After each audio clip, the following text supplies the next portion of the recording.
हा सोड. हा हा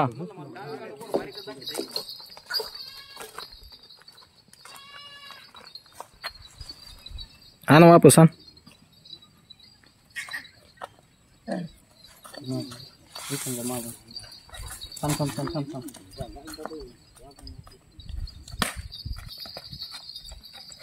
जाऊ दे, घे तिकडे घे.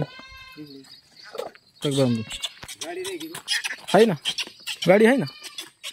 झोपायचे धरायचे का? कुठे रिंगी? बैलच घ्या ना मग तिकडे. हा तिकडेच बैल घ्यायचे. नाही नाही बघा ना, तो का मग तुम्हाला मागाच म्हणलं मी, झोपून बघायचं असेल झोपून बघा, त्याचं काय व्यवहार होईल नाही ते नाही होईल.